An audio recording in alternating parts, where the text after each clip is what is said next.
오늘 우리에게 주신 말씀은 사도행전 2장 42절부터 47절까지 말씀입니다. 신약성경 사도행전 2장 42절부터 47절까지 말씀을 제가 봉독하겠습니다. 그들이 사도의 가르침을 받아 서로 교제하고 떡을 떼며 오로지 기도하기를 힘쓰니라.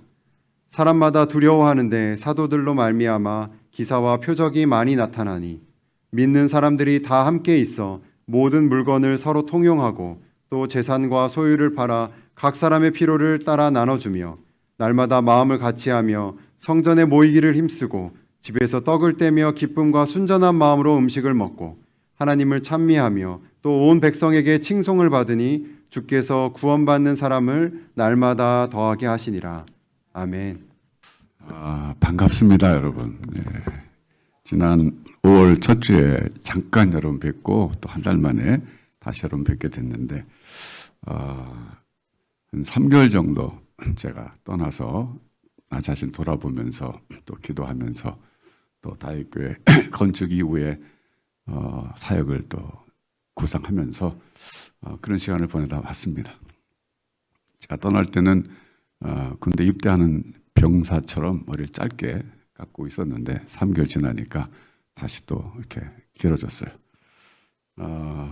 여러분 크게 달라진 상황은 없으시죠? 3개월 동안 코로나 시절이기 때문에 큰 변화 없이 여전히 그렇게 지내다가 오실 텐데 전 참 마음이 좋네요. 오늘 여기 와서 이렇게 예배 드리니까 또 새롭습니다. 저도 이제 온라인을 예배 드렸거든요. 온라인 예배 드리다 보니까 참 편하던데요. 우리 온라인 예배 드리는 성도님들 아마 공감하실 거예요. 편하더라고요. 세수 적당히 해도 되고 교회 오려면 옷도 제대로 입어야 되는데 온라인 예배는 집이니까 그냥 입던 옷 입고 드려도 되고 또 하여튼 익숙해지다 보니까 제가 걱정이 좀 되더라고요. 우리 성도들이 코로나 다 끝나고 난 다음에도 온라인 예배 드리는 성도들이 많이 늘어나겠다. 그런 생각이 좀 드는데 근데 그건 아닌 것 같아요. 부득이 출장 중에 멀리 갔을 때 할 수 없지만 기독교 전통은 모이는 곳입니다. 모여서 같이 같은 공간에. 근데 온라인은 시간만 같이 같은 시간이지만 장소는 다르잖아요.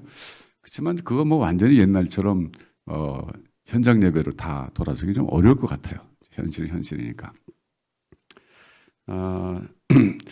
제가 그래서 오늘은 이제 코로나 이후에 대해서 어떻게 살아야 될지 그런 생각, 또 교회 생활을 어떻게 해야 될까, 우리에게는 어떤 방향을 나가면 좋을까. 그러면서 개인적으로 여러분들은 또 어떻게 코로나 이후 시대에 살아가는 것이 좋을까, 성경에서 어떤 원리를 좀 배워보려고 합니다. 좀 전에 우리 안정국 목사님 광고하셨는데 제가 이 책을 좀 들고 나왔어요. 여러분 다시 보여드리려고. 우리 이진남 집사님, 진남 자매가 책을 썼는데 제가 읽어보니까 참 잘 썼어요. 제가 추천사 써달라고 해서 이제 거기에 추천에 글에 썼습니다만은 저도 감사한 게 뭐냐면 그 신학이 여기 바탕에 깔린 베이스가 개혁주의 신학이더라고요. 제 설교가 헛되지 않았다 이런 생각을 제가 하게 됐어요. 그러니까 목사님들마다 자기 신학의 어떤 바탕이 있거든요. 설교라는 것은 신학에서 나오는 거기 때문에 감리교가 다르고요. 성결고 또 침례교, 장로교 이 약간씩 신학이 좀 달라요. 그러니까 크게 다른 건 없지만 약간씩 다른데 어쨌든 객관적으로 개혁주의 신학이 가장 건전하다고 평을 받거든요. 그런데 제가 이제 개혁주의 신학의 입장을 취한 사람이니까 제가 늘 설교 그렇게 했는데 이 책 읽다 보니까 굉장히 아주 바탕에 보이지 않지만 깔려있는 기초가 개혁주의적 신학이라고 하는 걸 제가 볼 수 있었어요. 그래서 제가 참 한편 보람을 느꼈어요. 이런 게 설교자가 설교자의 열매구나. 그래서 여러분들 제가 한번 좀 추천해 보고 싶은 거예요. 또 이거 우리 교회의 산물입니다. 그러니까 진남자매라는 사람이 다윗교회 열매 중에 하나다. 저는 그렇게 생각해요. 김주병 집사님도 다윗교회 열매 중에 하나예요.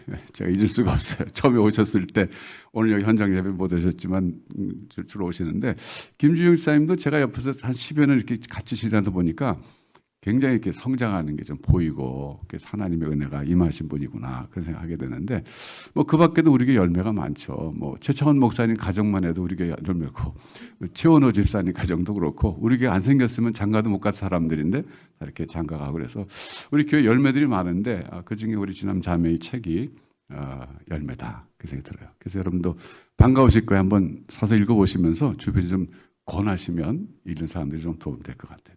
평신도가 썼기 때문에 좋아요. 이걸 교육자가 썼다 그러면 또 다르죠. 그래서 여러분 제가 다시 한번 참 너무 기뻐서 여러분께 소개해 드립니다. 코로나 이후에 사람들이 옛날로 돌아갈까 이런 질문을 전문가들이 하면 뭐 대부분 다 아닐 것이다. 예를 들면 뭐 줌 회의 같은 거, 이제 코로나 끝났다 그래서 그럼 줌을 하는 회의가 없어질 건가? 그렇지 않죠. 계속 하겠죠. 마스크도 꽤 쓰고 다닐 것 같아요. 저만 해도 겨울에는 마스크를 계속 쓰고 싶은 생각이 들더라고요. 왜냐하면 마스크를 쓰고 살았더니 감기 안 걸렸어요. 그 기침을 제가 안 했다는 거거든요. 겨울에. 그럼 굉장한 건 좋은 일이잖아요. 그러니까 코로나 끝난 다음에, 코로나 이후에 우리 그 라이프 스타일이죠. 라이프 스타일이 코로나 이전으로 완전히 돌아가긴 어려울 것이다. 예, 그렇게 다 얘기들을 합니다. 근데 여러분, 그 라이프 스타일이라는 게 그건 뭐냐면 삶의 양식이잖아요. 근데 라이프 스타일은 기초가 있어요. 그래서 영어로 말하면 라이프 스타일 based on 그 what 있죠. 무엇에 근거한 라이프 스타일이냐. 예. 근데 지금 우리가 경험하고 있는 라이프 스타일은 라이프 스타일 based on 코로나예요. 예. 코로나에 기초를 둔 라이프 스타일이 돼버렸어요. 대면 예배 못 드리죠. 뭐 대면 상담 뭐 안 하죠. 뭐 심지어 의사들 치료 수술도 요즘에 뭐 외기 발달했기 때문에 그러지만 원격 조정해서 수술도 하기도 하고, 뭐 달라진 게 굉장히 많죠. 또 재택근무가 또 얼마나 많이 늘어났습니까? 그래서 이제 100% 완전히 이전으로 돌아가기는 어려울 것 같은데, 그래서 교회 생활도 마찬가지예요. 저도 그래서 한번 생각해 본 거예요. 이번에 쉬면서 안식을 가지면서 코로나 이후에 우리 다육교회는 어떤 모습일까? 어떤 모습이 되어야 될까? 그러니까 어떻게 보면 수동적으로 피동적으로 끌려가기보다는 코로나 이후에 적극적으로 능동적으로 우리가 대처해가지고 보다 좋은 라이프 스타일로 이끌어가는 것이 좋겠다. 저는 여러분 사업도 마찬가지로 생각해요. 여러분 세상에서 하는 직장 생활도 마찬가지입니다. 좀 지금 뭐 생각도 많이 하시겠지만은 코로나 이후는 결국 별거 아니에요. 백신 다 맞으면 코로나 이후예요. 이제 얼마 안 남았어요. 우리나라는 뭐 11월 달쯤 되면 다 거반 맞게 되고 그러지 않겠어요? 뭐 미국이 지금 거반 다 맞아서 지금 뭐 마스크 벗고 다니고 막 그러잖아요. 그러니까 코로나 이후가 얼마 안 남았습니다. 코로나 이후에 그냥 가만히 수동적으로 이렇게 끌려가지 말고 여러분 한번 적극적으로 생각해 보세요. 코로나 이후 여러분이 지금 하는 직업과 여러분이 하는 세상 일들을 어떻게 좀 더 내가 잘할 수 있을까? 그런 걸 지금 생각하셔야 됩니다. 저는 이제 교회 목회자니까 코로나 이후에 교회가 어떤 모습이 되어야 될까?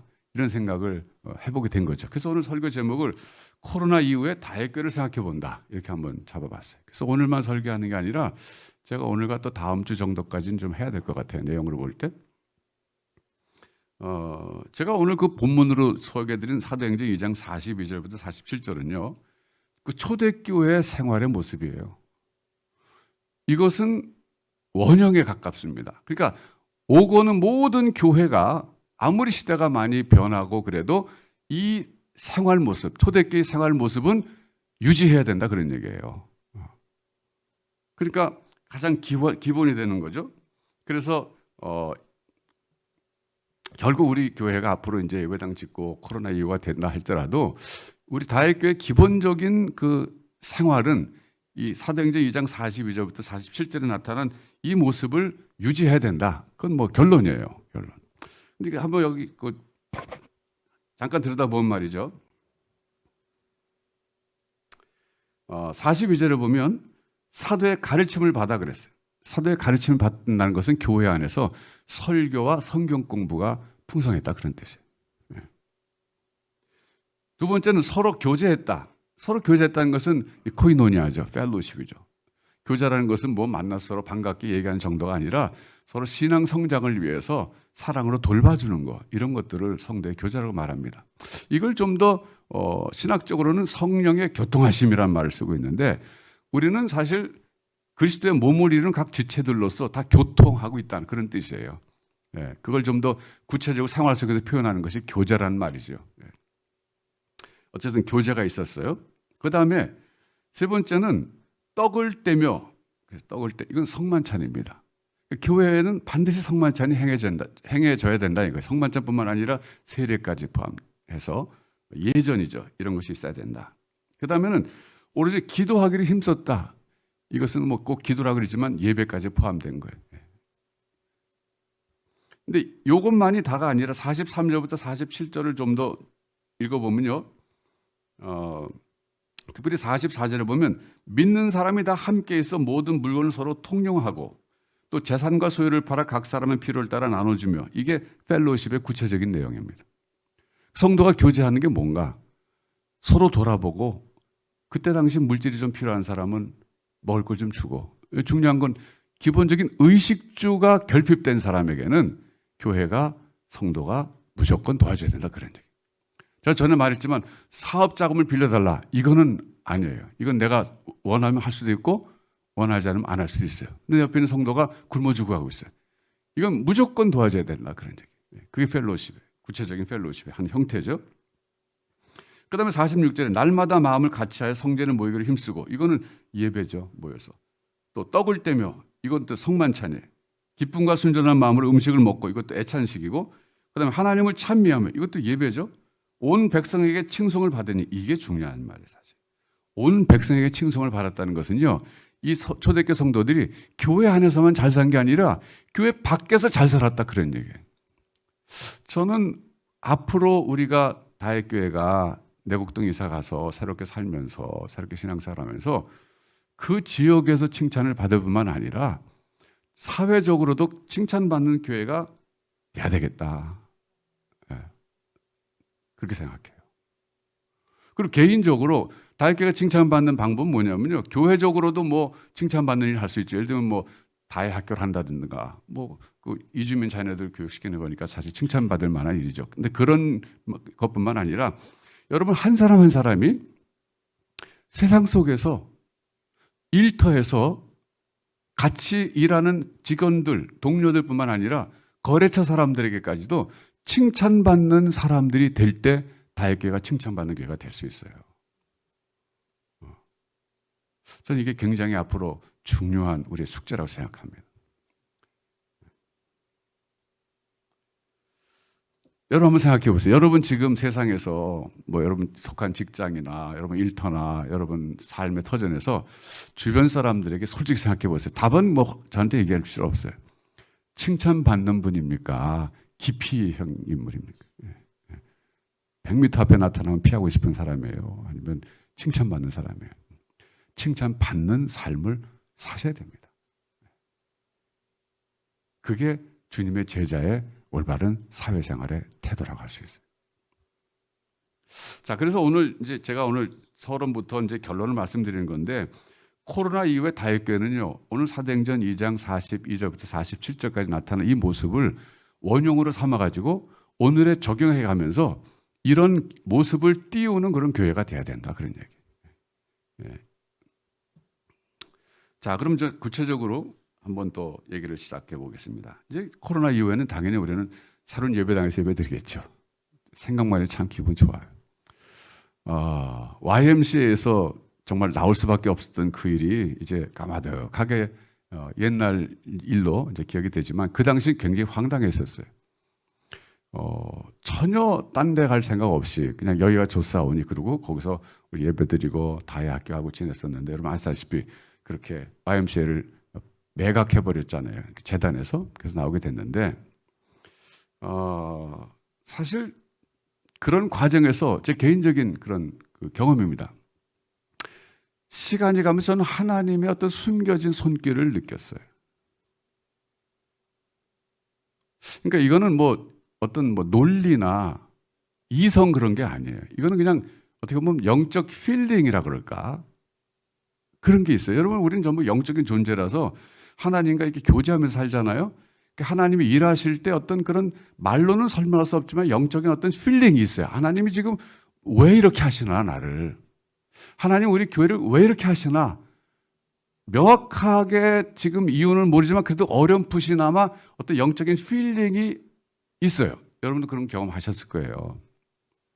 근데 제가 그때 가졌던 영적 필링은 어떤 거냐면 하나님이 역사하시는 거구나. YMCA가 발견하는 것 이면에 뭔가 하나님의 지금은 잘 모르지만 숨겨진 어떤 뜻이 계시구나.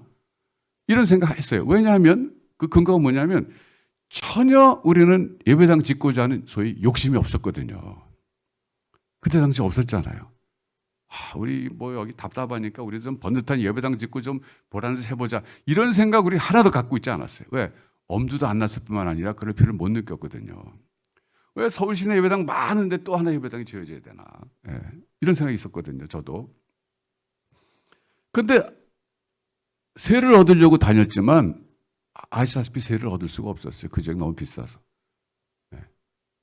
그리고 예배당, 기존 예배당 나왔다 해서 가보니까 좋기는 너무 비싸요. 막 60억, 70억 달러에서 엄두가 안 나요. 예.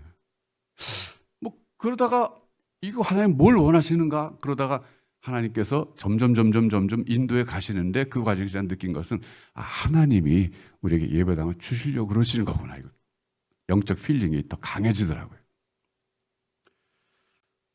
여러분, 그 사도 바울이 제2차 선교여행 떠나셔서 에베소로 가려고 그랬을 때 막으셨잖아요. 그렇죠? 막으셔서 할 수 없이 마지막 가서 그 정말 드로아 그 바다 앞에 가서 이제는 바다 끝이라 더 이상 갈 데도 없는데 어디로 갑니까 했더니 바다를 건너가라 그러신 거잖아요. 마케도니아로 갔잖아요. 이건 우리가 너무나 잘 아는 하나의 예인데 하나님이 하나님의 사람들과 신앙 공동체인 교회를 움직여 나가시는 과정에서 막으실 때가 있어요. 근데 막으신다고 해서 그것이 망하라는 막으심이 아니에요. 오히려 하나님은 내가 생각도 못했던, 우리가 생각도 못했던 그런 다른 길을 열어놓고 계시면서 그 길로 인도하시기 위해서 1차 막으시는 거예요. 여러분, 개인도 마찬가지예요. 여러분, 개인이 지금 뭐 사업을 하거나 일을 할 때 여러분 뜻은 지금 이쪽 방향으로 하면 좋은데 자꾸 막힌단 말이에요. 근데 우리가 하나님 믿는 사람은 믿는 게 뭐냐면 하나님의 인도를 믿거든요. 결국 우리 사업뿐만 아니라 나의 인생을 책임지신 분이 하나님이시다. 이걸 믿잖아요. 네. 그냥 사업은 일부분이잖아요. 내 삶의 한 파편이죠. 네. 한 조각에 불과한 거예요. 그러니까 하나님이 내 인생을 지금 이끌어 가신다는 것을 기본적으로 믿는 우리에게 있어서는 하나님이 내 길을 잠시 막으시는 것은 이게 망하라 그런 게 아니라 뭔가 다른 길로 인도하시겠다는 뜻으로 받아들이면 됩니다. 저는 그걸 어디서 배웠냐면요. 목회하면서 배웠어요. 많은 경험을 했어요. 그러니까 미니스트리하고 비즈니스 차이점이 좀 그거 같아요. 그러니까 미니스트리는 페이스를 하는데, 신앙으로 하는데 비즈니스는 이 경험을 하려고 그런단 말이에요. 근데 여러분, 거기에 약간의 함정이 있다는 거 아셔야 돼요. 믿는 사람들은 비즈니스도 페이스를 하셔야 돼요. 그러니까 페이스 미션만이 아니라 페이스 미니스트리뿐만 아니라 페이스 비즈니스라고요. 왜요? 우리 삶의 모든 영역은 하나님 컨트롤 하시는 건데, 아니 미니스트리는 하나님이 컨트롤 하시고 비즈니스는 뭐 세상 원리가 통치합니까? 아니거든요. 그러니까 뭔가 내가 계획해서 나가다 막히면 우리는 모든 것을 주관하시는, 내 삶뿐만 아니라 세상을 주관하시는 하나님이 지금 컨트롤 하시는구나 라고 생각하고 하나님을 바라보면서 뭔가를 하시려고 그러나 그때 하나님께 물어보면서 인도를 구해야 됩니다. 저는 이제 그 많은 선교사님들이나 신앙의 그 입지전적 인물들의 전기 자서전을 참 많이 읽었어요. 젊었을 때. 그게 참 재밌더라고요. 근데 읽으면서 제가 그 사람들의 공통점이 있는데 뭐냐면 그 사람들이 생각했던 대로 된 게 없어요. 보면 그 사람들이 생각했던 것과 다 막히고 망하고 안 되는데 결과적으로 하나님이 다 이루시더라고요. 저는 그때 그 원리를 그때 책 속에서 깨달았어요. 아, 이런 거구나. 그럼 제가 목회를 하면서 뭐 얼마나 많은 일이 있었겠어요.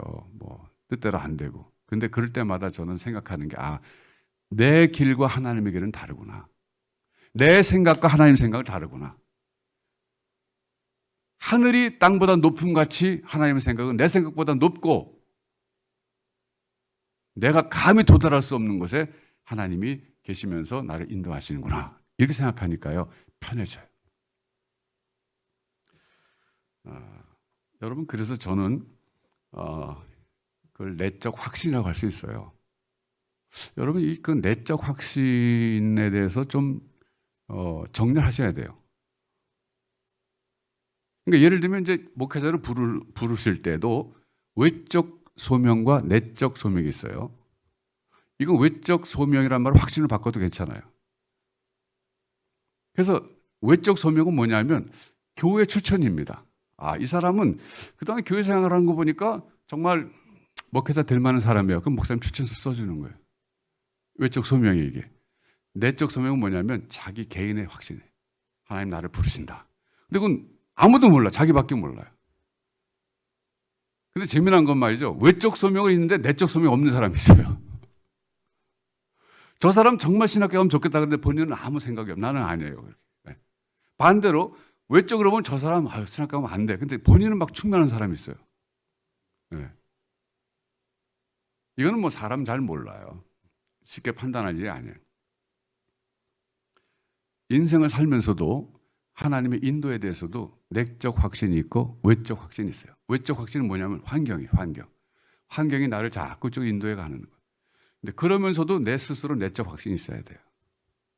근데 여기에 함정이 있어요. 무슨 함정이냐면 스스로 만들어낸 내적 확신이 있어요. 하나님 주신 게 아니고. 저는 이거는 뭐 정말 제가 몇 시간, 한 적어도 30분은 계속 이 얘기될 토픽이라고 생각해요. 여러분 중요한데, 특별히 신앙생활 잘한다는 사람들이 이런 잘못에 빠지는 걸 제가 많이 봤어요. 제가 아는 어떤 그 장로님은 본인이 그 교회 창립자 같은 생각하고 계세요. 목사님보다 더, 이건 내가 세웠다. 이거. 목사님 내가 초청한 분이고. 그래가지고 그분은 처음 본인이 교회 시작할 때 받았던 비전이 있다는 거야. 그래가지고 모든 목사님들이 와서 그 비전에 동의하면 계속 일할 수 있지만 아니면 나가게 하는 거예요. 근데 그 비전은 아직까지 이루어지지 않고 있어요. 그 내적 확신이 잘못된 거예요.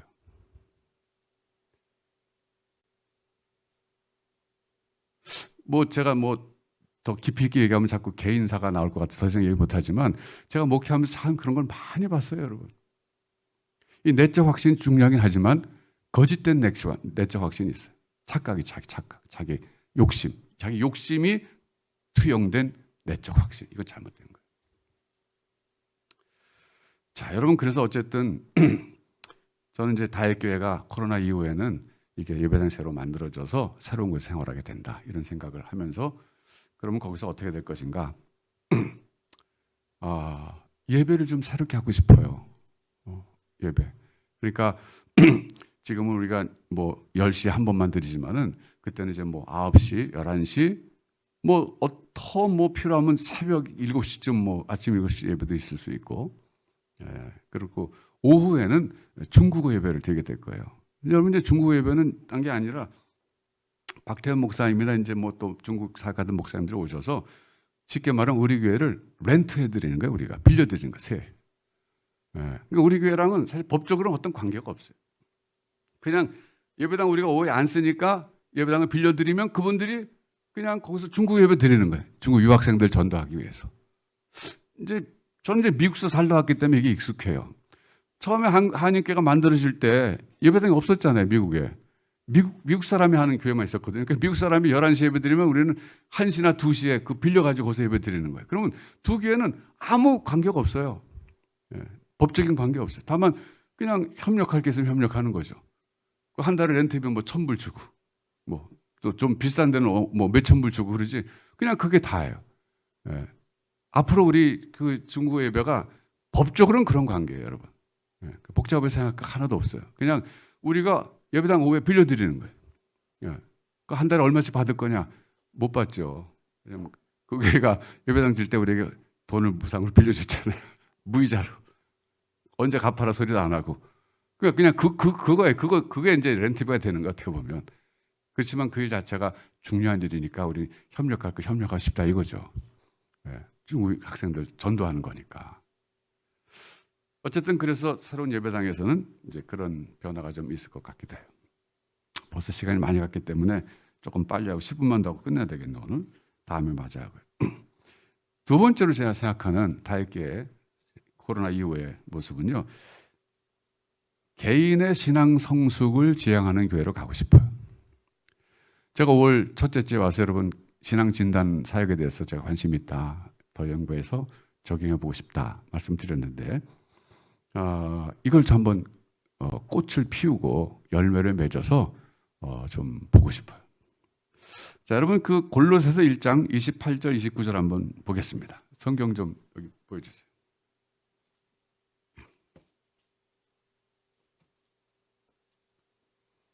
골로새서 1장 28절 29절. 사도 바울의 사역의 목표였어요. 이분이 엄청나게 바쁜 분인데도 여기서 이런 말씀하고 계십니다. 무슨 얘기를 하고 있냐면은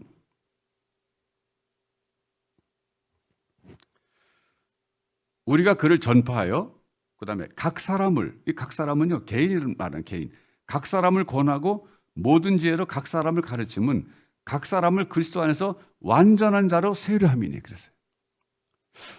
사도 바울은 수많은 사람을 전도했는데 전도하고 난 다음에 관심이 뭐냐면 전도된 각 사람 한 사람이 그리스도 안에서 완전한 자로 세워지는 것을 최대 목표로 삼았다, 그런 얘기예요. 저는 목회자로서 항상 이게 도전받는 말씀이었어요. 왜냐하면 아시다시피 제가 그 큰 교회 생활을 해봤잖아요. 한국에 있을 때는 할렐루야 교회에서도 해봤고 미국에서는 뭐 베델교회가 컸죠. 그러니까 주일날 되면은 뭐 베델교회 같은 경우는 뭐 회집 인원이 제가 목회할 때 한 2,500명의 예배들이 갔거든요. 그래서 생각해 보세요. 2,500명이 몇 배에 걸쳐 예배드리고 가는데 제가 그 사람들 어떻게 알아요? 그러니까 각 사람에 대해서 관심 갖고 해주고 싶어도 할 수 없는 상황이었어요. 그게 늘 마음에 걸렸어요. 그래서 방법을 생각해낸 게 신앙 진단 사역이랑 가는 게 좋겠다. 한 사람 한 사람을 신앙 진단하자. 이 개념은 제가 논문 쓰다가 얻었어요. 이제 그 학위 논문 쓰다가 이 아이디어를 얻었는데 병원에 갔을 때 환자가 오면 진단도 안 하고 처방하는 의사 있어요? 그건 감옥 가죠. 그런 의료 사고 나죠. 근데 가만히 생각하니까 교회는 일종의 영적 병원이잖아요. 어떻게 보면. 근데 성도가 새로 왔는데 아무런 진단도 하지 않아. 알아보지도 않고 오셨어요? 잘 오셨어요. 주일학교 교사 경험 있으세요? 우리 주일학교 좀 교사 좀 해주세요. 성가대 해보셨어요? 성가대 해주세요. 그냥 무조건 이렇게 한단 말이죠. 그런데다가 그 사람에 대한 개인 기록이 하나도 남질 않아요. 남는 거는 그냥 세례 받았다, 뭐 했다 이거지. 그냥 뭐 없잖아요. 그 사람의 그 신상에 대해서 아무것도 없어. 특별히 학교 같은 경우도 보면은 우리 학교는 학적부가 다 있잖아요. 생활기록부 있고 얘가 뭐 점수가 몇 학년 때 몇 점 맞고 다 있는데 사실 우리 주일학교는 그게 없잖아요. 네. 이것도 해야 됩니다. 그러니까 점점 제가 그런 생각하면서 좀 제대로 해보고 싶다. 교회 목회를. 근데 이제 드디어 이번에 내곡동 가게 되면 한번 해보고 싶어요. 우리 주일학교 아이들도 전부 생활기록부, 학적부 다 해서 이 연도별로 다 기록 남기면 애가 성장하는 걸 나중에 볼 수 있잖아요. 최소 학교라면 그런 게 있어요. 주일 학교인데. 그러니까 교회 교육이 상당히 주먹구구식이라는 거예요. 어쨌든 여기서 중요한 개념은 뭐냐면 각 사람을 한 사람 한 사람 돌보는 교회가 돼야 된다, 그런 얘기예요. 대중을 상대하는 교회가 아니라. 그리고 목표가 뭐냐면 완전한 자예요. 완전한 자. 여러분 여기서 완전한 자는요 완벽한 자가 아닙니다. 이거는 성숙한 자예요. 자, 제가 여러분이 오늘 또 다시 한번 도전하고 싶어요. 다윗교회 나오셔서 여러분이 얻고자 하는 것이 뭐냐면요, 제가 제시하는 건 뭐냐면 여러분 완전한 자가 되시려고 하십시오. 여러분 스스로가 성숙한 자가 되는 것을 사모해 보십시오.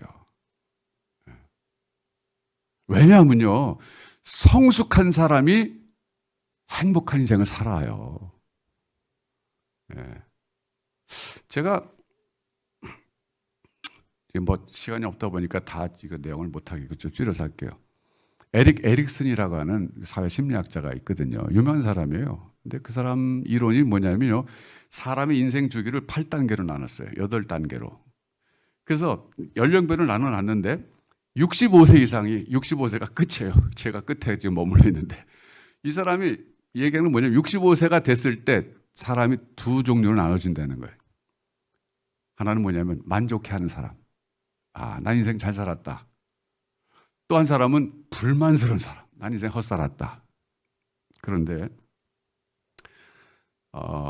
제가 이제 언제 한번 그 시골에 그 맛집을 갔어요. 맛집 갔는데 주인 아주머니가 얼굴은 주름살이 깊게 패였는데 그렇게 밝게 웃고 손님들이 친절하고 그러더라고요. 그래서 이제 궁금해서 물어봤어요. 굉장히 참 인생이 좋아 보이십니다. 얼굴이. 그랬더니 자기 너무 좋대요. 왜냐하면 지금 이 식당을 40년 했는데 돈도 많이 벌었고 자식들도 다 잘 됐대요. 그러니까 뭐 그분이 뭐 공부를 많이 했겠어요? 그냥 시골에서 살다가 식당 했는데 40년 저 유명한 집이 돼가지고 돈도 많이 벌었어요. 자식들도 다 잘 됐대요. 그러니까 이분은 언제나 행복한 거예요. 거의 70 가까이 되셨는데. 그리고 이분 한 얘기가 뭐냐면요, 자기는요 기부를 많이 한대요. 가난한 사람들 기부 지금도 많이 해요. 여기도 하고 저기도 하고 많이 해요. 근데 그게 너무 행복하대, 자기는. 자기가 돈 벌어서 그 가난한 사람 도울 수 있다는 게 너무 좋다는 거예요. 제가 뭐 예수 믿으십니까? 물어보진 않았어요. 어쨌든 그분은 살면서 에릭 에릭슨의 평가에 의하면 65세 됐을 때 자기 인생을 뒤돌아봤을 때 아, 난 참 잘 살았다. 만족하다. 이렇게 된 분이거든요.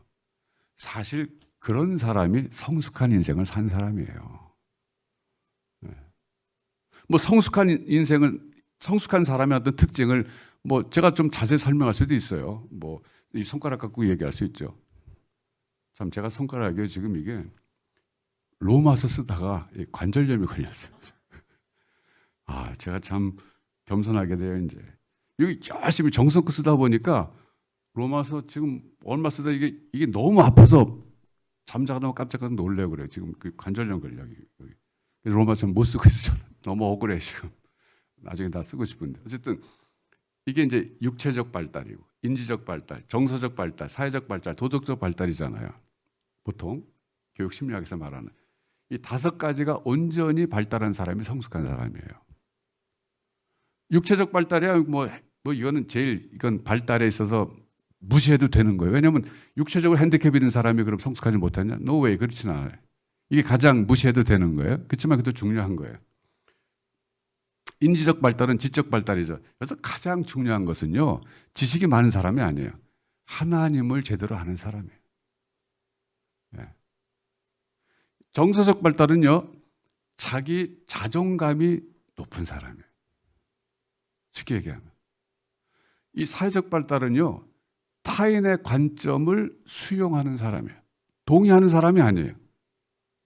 동의와 수용은 달라요. 나하고 관점이 틀리지만 그냥 오케이, 그럴 수도 있겠다. 당신 입장에서는. 수용하는 거예요. 이게 사회적 발달이 잘 이루어진 사람. 도덕적 발달은요, 도덕적 행위를 하는데 내가 도덕적 행위를 함으로써 유익이 돌아오겠다가 아니라 이거는 올바른 일이다. 그걸 확신해서 도덕적 행동하는 사람이에요. 이 5가지가 다 구비됐을 때 이 손바닥이 뭐냐면 이게 영적 발달이라는 거예요. 그러니까 영적으로 성장한 사람이 또 특징이 하나 더 있는 게 아니라 이 5가지가 인간이 골고루 발달된 사람이 영적 발달, 영적 성숙한 사람이라는 거예요.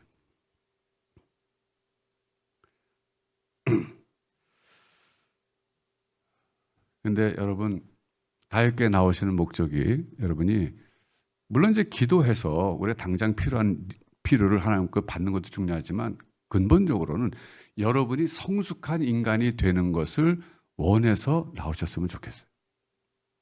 왜? 성숙한 인간이 행복하거든요. 하나님이 원하시는 모습이거든요.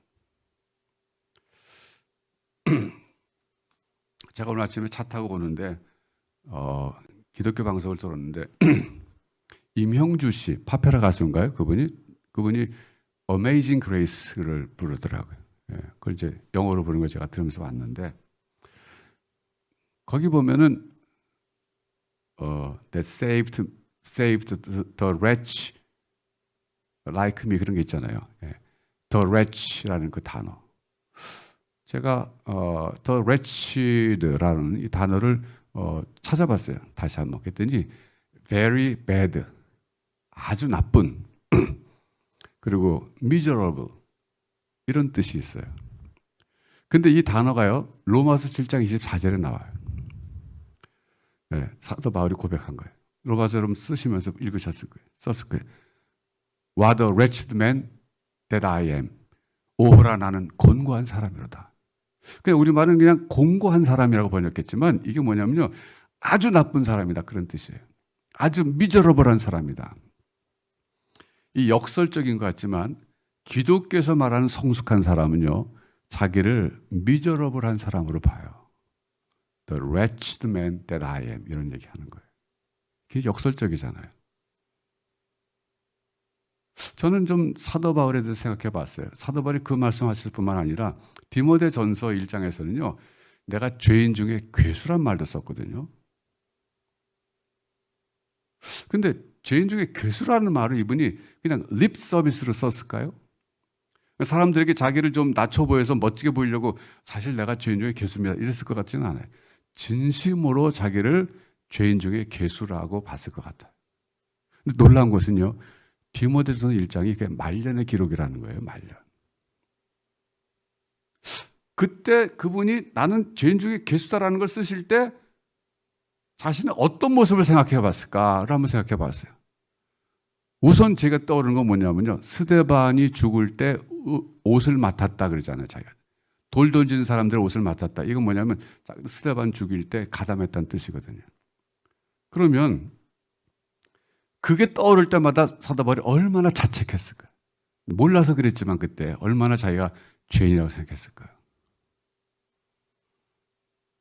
그 사도 바울이 로마서 7장 24절에서 What a wretched man that I am. 오호라 나는 곤고한 사람이로다. 이게 그냥 입술로 말한 게 아니고 마지막까지 일관되게 말년에 가서도 내가 죄인 중에 괴수라고 말한 거는요, 놀랍게도 한편으로는 굉장히 영적으로 성숙한 사람이었지만 자기 자신에 대해서는 나쁜 사람이라고 인식하고 있었던 것도 사실한 거예요.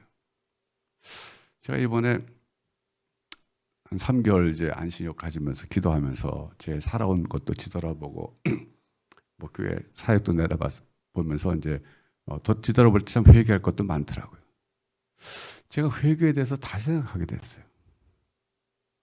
요한일서 1장 9절에 의하면 만일 우리가 우리 죄를 자백하면 저는 미쁘시고 의로우사 우리 죄를 사하시고 모든 불의에서 우리를 깨끗게 하실 것이요. 이게 참 좋잖아요.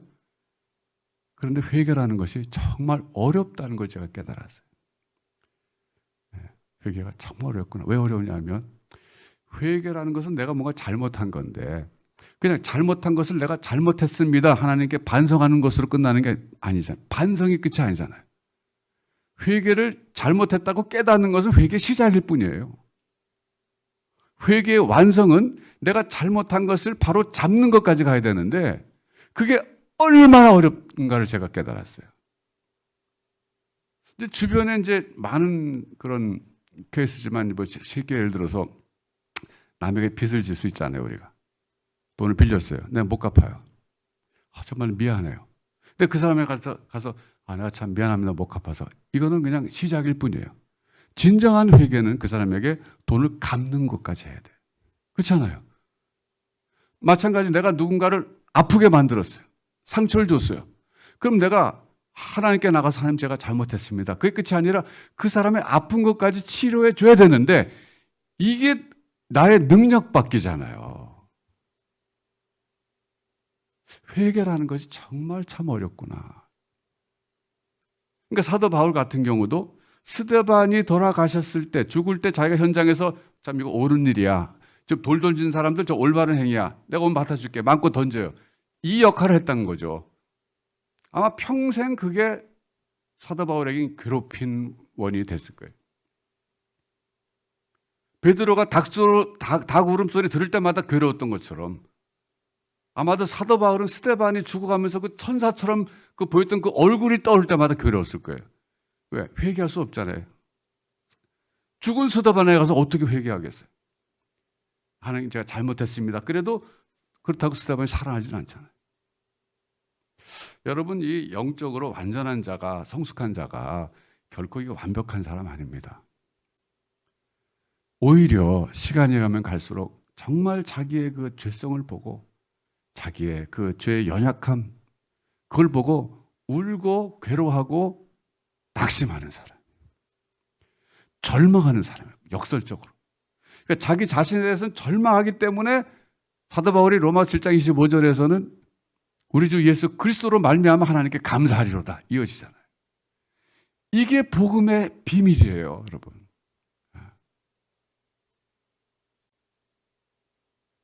여러분 복음은 굉장히 깊이 있는 진리입니다. 저는 저 자신에 대해서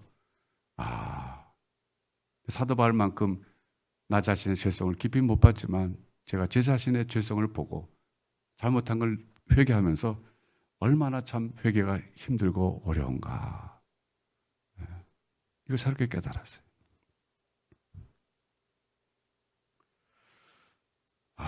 제가 시간이 갔지만 오래간만에 와서 그러니까 이해해 주시고요. 결론을 내려야 되니까 한마디만 더 할게요. 제가 깨달은 것도 이겁니다. 그래, 우리가 이렇게 연약하고 부족하고 하나님 앞에 죄인이지만 그러니까 예수 그리스도를 말미암아 하나님께 감사하리로다 일어나야 되는데 일어나서 뭘 해야 되느냐. 이런 우리를 향해서 주님께서는 세상에 나가서 소금과 빛이 되라 그러시는 거예요. 정말 감당하기 어려운 거예요. 지금 내 자신 보면은 뭐 소금과 빛 고사하고 내가 지금 뭐 죄와 허물 때문에 아무것도 못하게 절망에 빠진 사람 보고 이제 나가서 소금과 빛의 역할을 하라 그러니까 얼마나 어려워요. 성숙한 자가 되는 게 목표이지만 1차적 목표입니다. 그게 제가 오늘 또 새로운 말씀 드리는 거예요. 성숙한 자가 된 다음에 세상에 나가서 여러분의 고유한 역할을 하셔야 됩니다. 아까 초대교회 성도들이 세상 사람들에게 칭송받았다 그랬잖아요. 칭찬받는 삶을 사는 것까지가 우리의 목표예요. 그냥 내가 성숙한 사람 돼야지 그거 아니에요. 성숙한 사람이 되어가는 과정이죠. 완성은 안 됩니다. 되어가는 과정에서 세상에 나가서 우리는 소금과 빛의 역할을 감당해야 돼요. 다음에 또 이어서 제가 말씀드리지만 오늘 잠깐 말씀드리면요. 메시아의 삼중직이라는 게 있죠. 왕, 선지자, 제사장. 메시아만 삼중직이 있는 게 아니라 우리도 삼중직이 있어요. 우리 똑같아요. 왜? 베드로전서 2장 9절에서 너희는 왕 같은 제사장이다 그랬거든요. 여기서 그러면 우리도 예수님처럼 인생을 살면서 소위 삼중직을 감당해야 되는데 그 중에서 오늘 제가 말씀 한 가지 드릴 건 뭐냐면 왕으로서 어떻게 살아야 왕은요 정치인이에요. 정치인. 정치는 뭐냐? 백성들을 잘 살게 만들어주는 거예요. 세상 속에 나가서 해야 될 역할이 여러분이 왕의 역할이에요. 여러분 직장에서 세상에서 해야 될 일이 뭐냐면 선지자 역할도 있고 제사장 역할도 있지만 왕의 역할. 정치, 즉 옆에 사람들 내 주변 사회를 잘 사는 사람들로 잘 사는 환경으로 만들어야 될 책임이 여러분에게 있어요. 사실 제가 이번에 오늘 이렇게 책 소개했지만 우리 지남자매가 최근에 고아들에게 갈비를 먹였어요. 아마 소식 들어서 협조하신 분도 계실 텐데 참 저도 얘기 듣고 너무 감사했어요. 전국의 고아원 전체에다가 갈비를 다 먹였어요. 1억 한 3, 4천 펀드레이징 해가지고 세상에는 그런 사람들이 많다는 걸 참 다시 한번 저 생각하게 됐어요. 뜻 있는 곳에 협조한 사람들이 있다. 그러니까 우리가 성숙한 사람이 됐다. 내가 그리스도 안에서 완전한 사람이 됐다. 그게 나타나야 될 것이 세상입니다. 세상에서 우리는 왕으로서 역할을 해야 돼요. 이건 제가 다음에 좀 자세히 말씀드릴게요. 자, 여러분 그래요. 뭐 제가 오래간만에 와가지고 할 얘기가 많다 보니까 좀 시간 길어졌는데 앞으로 또 다음 주에 또 이어서 할게요. 어쨌든 오늘 설교 여러분들에게 두 가지만 제가 정리해 드릴게요. 하나는 하나님이 여러분의 길을 지금 막고 계시다면 다른 길을 예비하고 계신다는 걸 믿고 낙심하지 말고 나가시기 바라요. 두 번째는 여러분들이 신앙생활하는 목표가 성숙한 사람이 돼서 세상에 나가서 왕으로서의 삶을 살기 위한 것이다. 여기까지는 오늘 머리에 담고 나가시기 바라요. 이 모든 일들은요, 여러분 스스로 할 수 없어요. 제 자신 철저하게 느꼈지만 연약하고 허물 많고 회개하고 싶어도 회개하지 못하는, 나는 하고 싶지만 회개가 되지 않는 연약한 존재라는 걸 깨달았어요. 그렇지만 그래도 그리스도로 말미암아 하나님께 감사함이로다. 다시 한번 믿음으로 일어나서 나갈 때 역설적이게도 우리는 점점 성숙한 사람으로 나아갈 수 있습니다. 기도하겠습니다. 하나님 감사합니다. 우리 다윗교회를 세우시고 또 새로운 예배당을 지으려고 짓게 하시고 우리 성도들 모아주셔서 같은 생각의 사람들, 같은 소원의 사람들 모아주셔서 함께 신앙생활을 하게 하신 것 감사합니다. 코로나 이후에 교회로서 또 개인적으로 사업터에서 어떻게 우리가 살아가야 될지에 대해서 깨닫는 은혜를 허락하여 주시옵소서. 성숙한 사람들 되게 해주시고 그리고 세상에 나가서 왕으로서의 역할을 제대로 감당하는, 그래서 이 세상에 소금과 빛의 역할을 감당하는 우리 한 사람 한 사람 되게 하여 주옵소서. 향후에 다윗교회가 한 사람 한 사람 성도를 그리스도 안에서 완전한 자로 세우려고 하려고 합니다. 이 일에 하나의 은혜 허락하여 주시옵소서. 그래서 우리 다윗교회 모든 성도들은 주님 안에서 성숙한 자들이 돼서 행복한 인생을 살아가는 귀한 인물들 되게 축복하여 주옵소서. 예수님의 이름으로 기도하옵나이다. 아멘.